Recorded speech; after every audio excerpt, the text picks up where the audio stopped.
ဤအခြားအနာဂတ်ကမ္ဘာတွင်စစ်ပွဲများနှင့်ပတ်ဝန်းကျင်ပျက်စီးမှုကြောင့်မြို့များကိုစွန့်ပစ်ထားရပါသည်ထိုအခြေအနေကြောင့် Regime ဟုခေါ်သောစစ်တပ်အာဏာရှင်စနစ်ကအာဏာယူထားပါသည်အသက်မပြည့်သေးသူအလုံးကိုမိသားစုထံမှခွဲယူကာစစ်တပ်အကယ်ဒမီသို့ပို့ပြီးကြမ်းတမ်းသောလေ့ကျင့်မှုများနှင့်အယူဝါဒသွင်းသင်ကြားမှုများပြုလုပ်စေပါသည်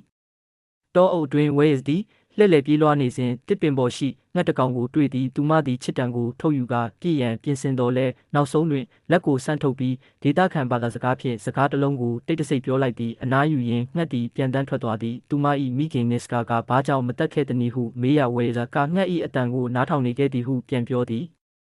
မိခင်နှင့်သမီးတို့လမ်းဆက်လျှောက်ကြစဉ် Wales သည်ပတ်ဝန်းကျင်ကိုစိတ်ဝင်စားကြည့်နေရမှာမူဆိုးတန်ကြွတစ်ခုကိုမတတိမထားမိပဲခြေထောက်ချော်ဝင်သွားသည့် Niska သည်အမြန်ပြေးလာကထောင်ချောက်ကိုဖြုတ်ပြီးဒဏ်ရာကိုပတ်တီးချီကအိမ်သို့ပြန်ခေါ်သွားသည်သူတို့နေထိုင်ရာမှာစွန့်ပစ်ထားသောရင်တစည်းကိုအိမ်အဖြစ်ပြောင်းလဲထားခြင်းဖြစ်သည်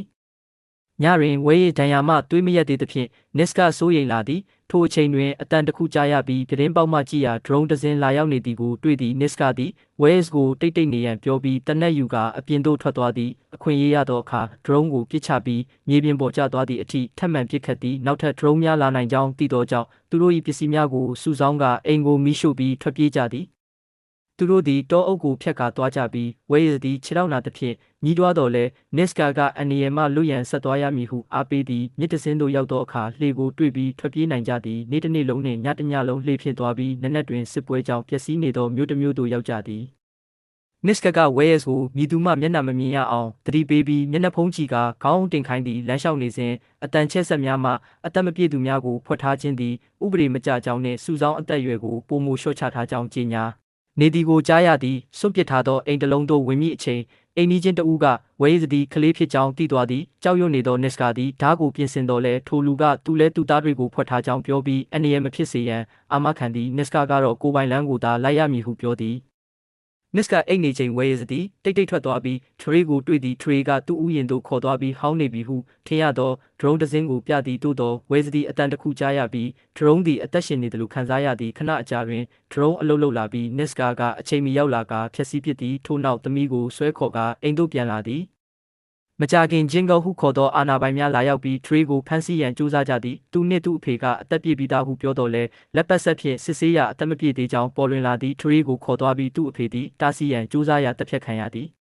အချိန်နှဲငယ်ကြာပြီးနောက် Niska နှင့် Wales သည်စင်းရဲသားဈေးကွက်သို့ရောက်လာကြသည်စောင့်ကြက်သူများရှိသဖြင့်တိတ်တိတ်လျှောက်ရသည်နေရန်ကြီးများပေါ်ရှိမျက်နှာပြင်များတွင် Regime လိမ့်လေကြော်ညာများပြသနေပြီး Niska သည်မိမိ၏မိတ်ဆွေဟောင်း Pierre ကထိုအရာများကိုထောက်ခံနေသည်ကိုတွေ့၍ဝမ်းနည်းရသည်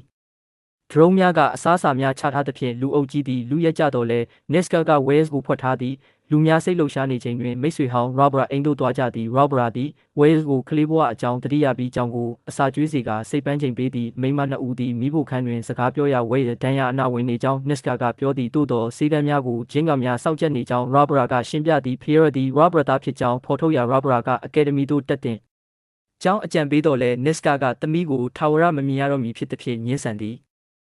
နောက်တနေ့မနက်တွင်ဂျင်းကကားများလာရောက်တန်ကြားရပြီးလူတိုင်းကိုစစ်ဆေးကြသည်ဝဲအခြေအနေဆိုးလာသဖြင့် Niska မဆုံးဖြတ်နိုင်ဖြစ်နေသည် Robert ကအာနာပိုင်များကကလေးကိုကယ်တင်နိုင်မည်ဟုပြောရာ Niska မြောက်ဖက်မှလာမိကာကွယ်သူဖြစ်နိုင်ကြောင်းယုံကြည်သည်နောက်ဆုံးတွင် Wales ကိုကယ်တင်ရန်စစ်တပ်အကယ်ဒမီသို့ဝင်ရောက်တိုက်ခိုက်ကြသည် Wales သည်မိခင်ကိုတွေ့ရာဆွန့်ပစ်ခံရသည်ဟုဆွဆွဲတော်လဲ Niska ကတောင်းပန်ပြီးပြန်လည်ညှိနှိုင်းကြသည်နောက်ဆုံးတိုက်ပွဲတွင် Wales သည်သူမသိထားသောစကားလုံးများကိုအသုံးပြုကာ drone များကိုထိန်းချုပ်နိုင်သည်ကိုသိရသည်စစ်သားများဆုတ်ခွာသွားတော်လဲနောက်ဆုံးတဦးက Wales ကိုပြည်ရန်ကြိုးစားရာ Niska သည်ကိုယ်တိုင်ကာကွယ်ပေးပြီးတေဆုံးသွားသည် Wales သည်မိခင်ကို